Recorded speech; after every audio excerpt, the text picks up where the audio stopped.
Welcome back to another episode of The Scorekeepers. I'm your host, Daniel Farrell, and on this episode, I'll be speaking with composer Charles Peck. Charles is a distinguished composer celebrated for his daring and vibrant musical creations. His work has been performed by renowned ensembles like the Minnesota Orchestra and the JACK Quartet. Charles has received prestigious fellowships from the Guggenheim Foundation and the American Academy of Arts and Letters, and his compositions have graced esteemed venues such as Carnegie Hall and the Aspen Music Festival. On this episode, we'll be diving into his work Arcade, recently performed at the Tribeca New Music Festival. Welcome to The Scorekeepers.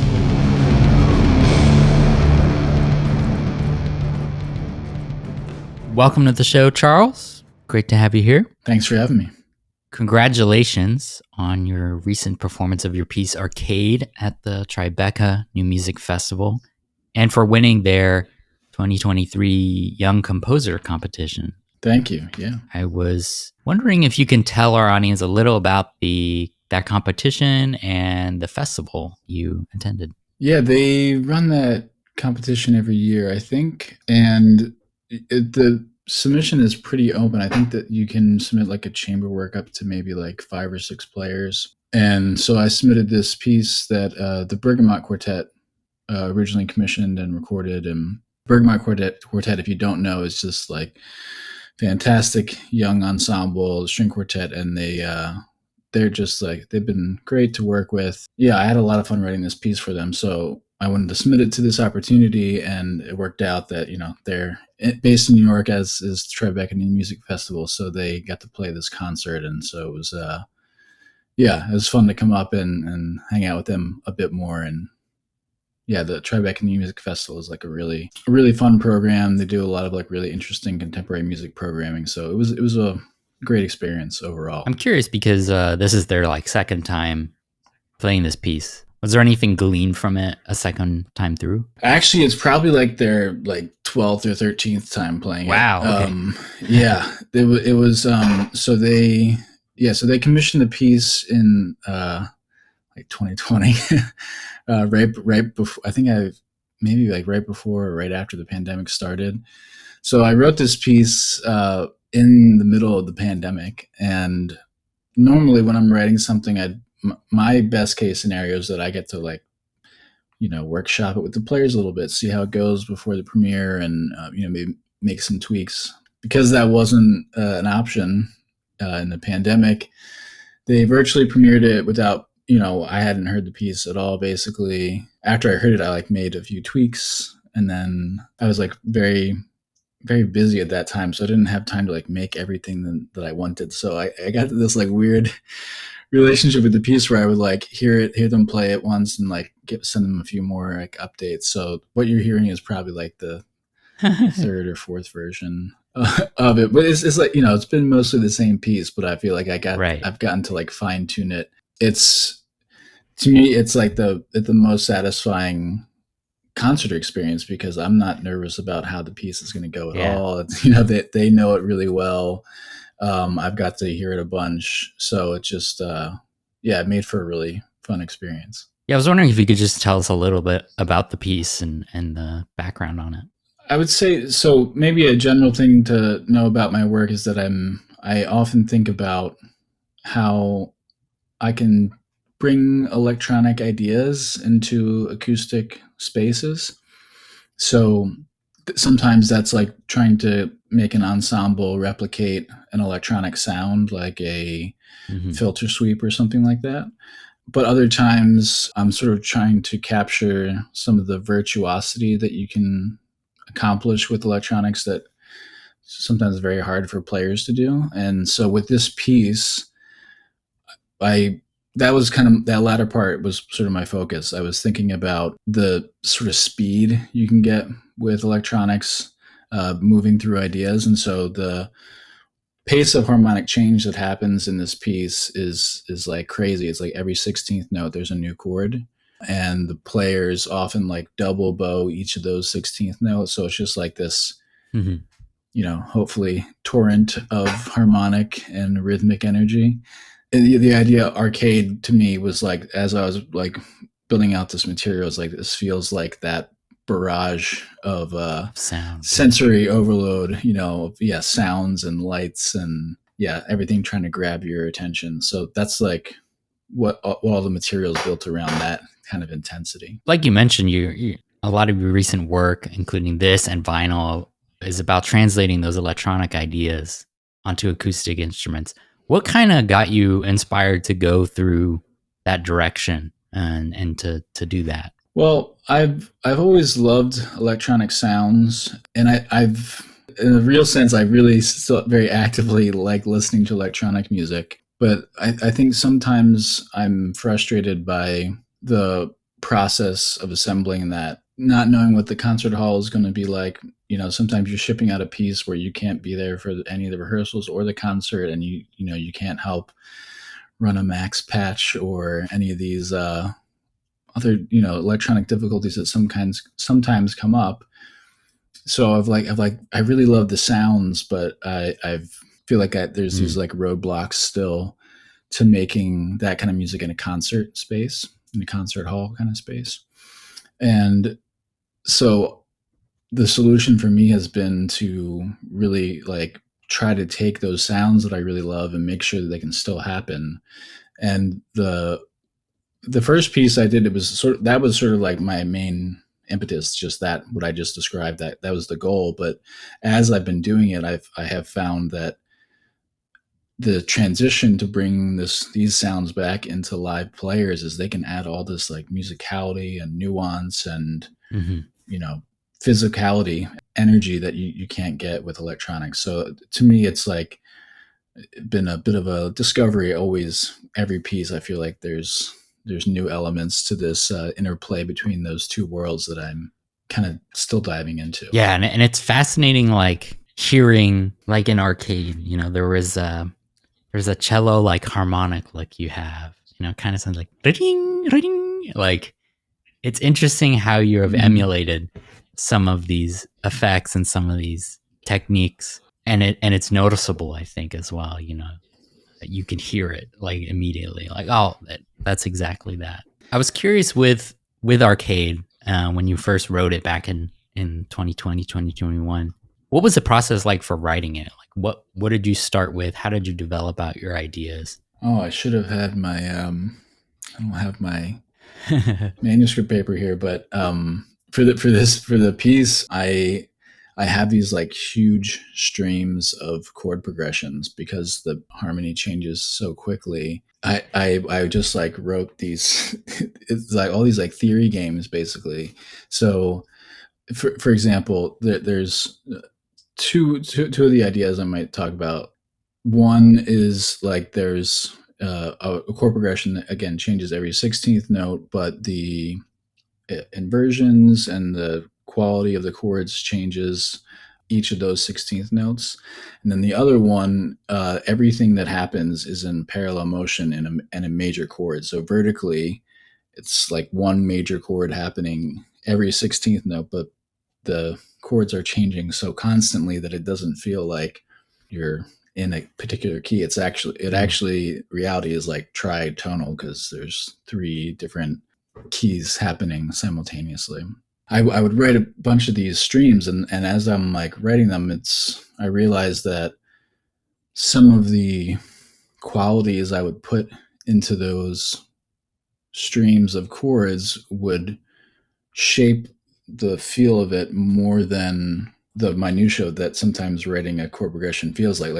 To like composer nerd out for a second, a plagal cadence, like a 4/1 kind of cadence, that if I used a lot of that in a progression, it would feel a certain way, even if I put a whole bunch of other stuff in it, versus a 5/1 progression, an authentic cadence. Like, so if I had a lot of that, it would feel sort of a different way overall. So I would write all these streams and sort of like have to sort of assess how they feel when they move by so quickly.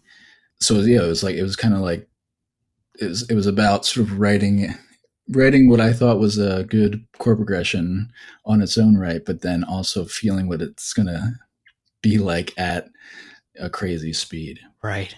Yeah. the piece just barrels through. And I really liked your idea of, you mentioned in the program notes about like you having to redo the level.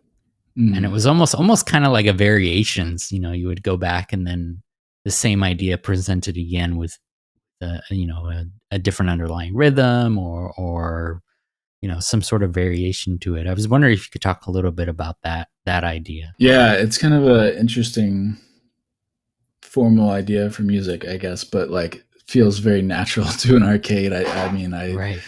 I definitely grew up like going to the beach for like a week every summer, and I'd like drop 20 or 40 bucks in an arcade. And I definitely, I remember always like, okay, like you beat this level and like you have to, and then you like die and you have to go restart at that same place. So it's kind of like you keep coming back to these things, and when you redo it, you can find these like sometimes new pathways. Sometimes you're sort of just going back through it and more efficiently.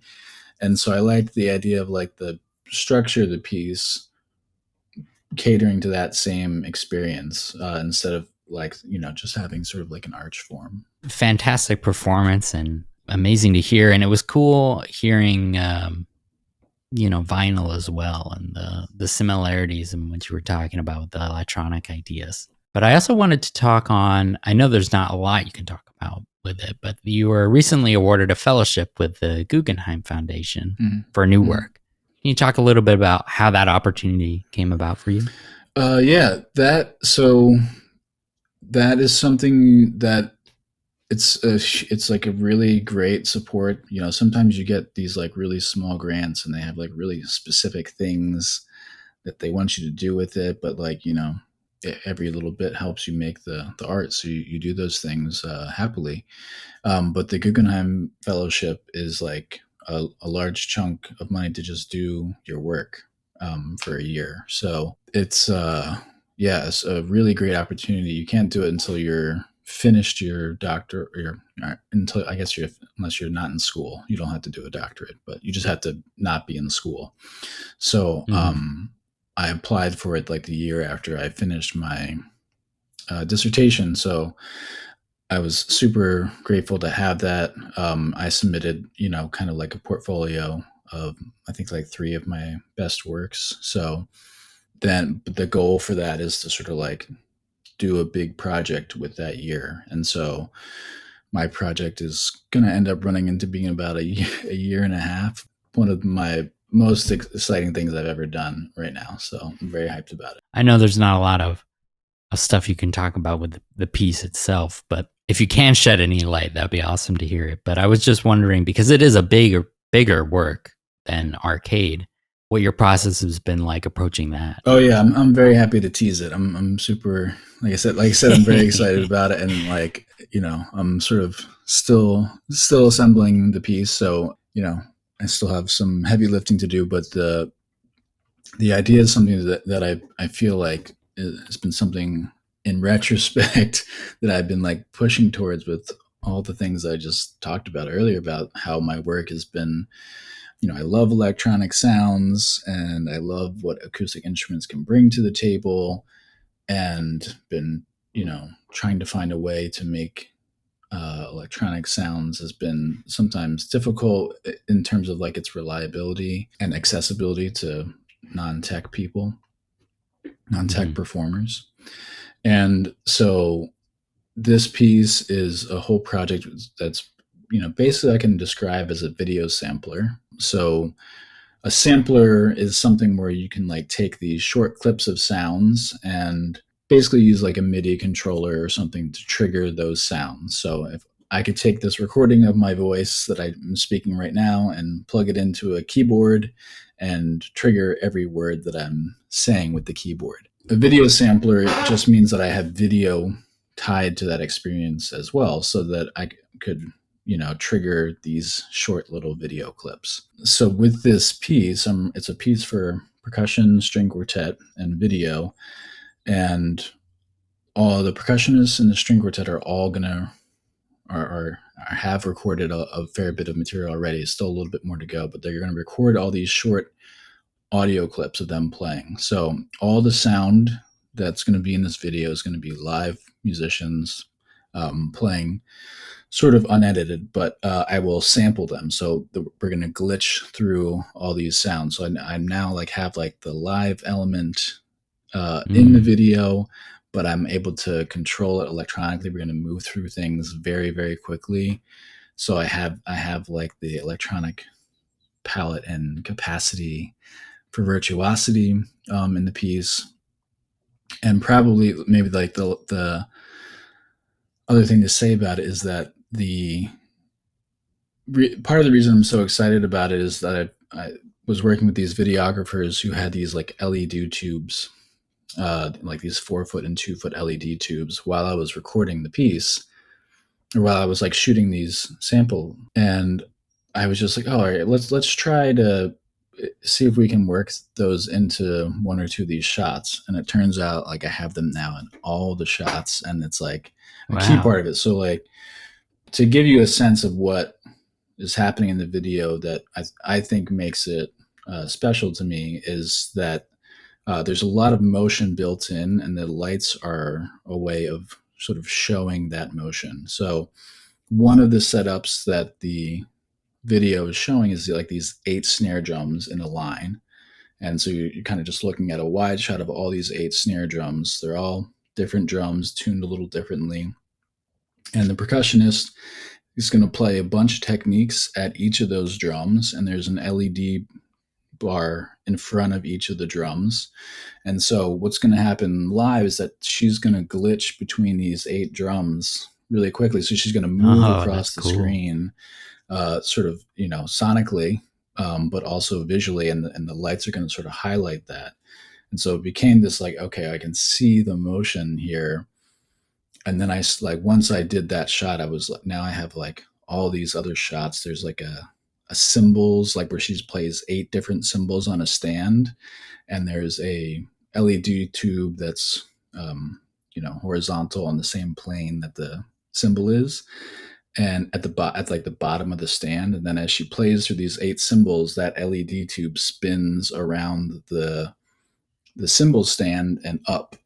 So like as she plays these 8 cymbals, when it's glitching through everything, it's going to look like there's an LED tube spinning on the cymbal stand while she's playing it. So wow, there's like a bunch more shots like that, but I'm just super excited about the, having the physicality of the players, the motion, this, this visual element that I've been thinking about, but never really put a pin on until this project.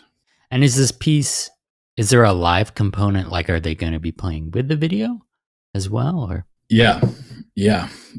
So the video element is all that, and they're going to be playing another part live. And so it's going to be kind of like they're forming an ensemble with themselves, with their digital selves. That's cool. Yeah, that sounds amazing. That sounds really, really fascinating. I was wondering what kind of got you started in composing and pursuing composition. So I grew up playing classical music. French horn was kind of like my main instrument. And my older brother and younger sister played. It's kind of like very used to being around classical music. And I think, when I got to like middle school, I had this need to rebel, I think, especially from my older brother, just to do something different. I don't know. And so, I was always like playing classical music, but I just like wasn't as invested in it. I always practiced a lot. So I was like a good player, but I just like my heart wasn't in it. And when I got to early high school, I got an electric bass for Christmas. And it was like mind opened up to composition, because French horn was always like you go to your lesson and you're playing whatever the teacher puts on the stand in front of you. And with electric bass, it just felt like, let me just write a song and play something with my friends. That opened composition to me. I didn't really know composition was a career going into undergrad. So I ended up going into like a music tech program, just because I liked being in the studio. And very quickly into that degree, I realized that I liked the tech stuff, but it was all a means to the end, which was composition. So I was shifting gears in my head through that whole degree to composition, and kind of haven't looked back since then. Nice. That's amazing. Do you still perform today, or are you just focus on the composition aspect? The most performing I do is sometimes on like electronic stuff now, but not so much. I kind of like to hole up and find my sound worlds kind of thing. Yeah. It's been great speaking to you. I don't know if there's anything else that you'd like to add, but I mean, congratulations again on these recent performances. And this Guggenheim piece sounds amazing. I'm very looking forward to yeah, I'm happy to tease it. So it. Look out for it, maybe like fall 2024 should be the premiere. Yeah. Cool. Well, of course, plug it. But yeah, it's been great speaking to you, Charles. Thanks again. Yeah, thanks for having me. It was truly insightful hearing about the thought process behind Charles's work, Arcade. Be sure to check out his site for upcoming performances. Thanks for listening to The Scorekeepers. The Scorekeepers is produced by Daniel Farrell Music and Sound, with graphic and visual design by Patrick Farrell. Scorekeepers is proudly hosted and recorded using Zencastr.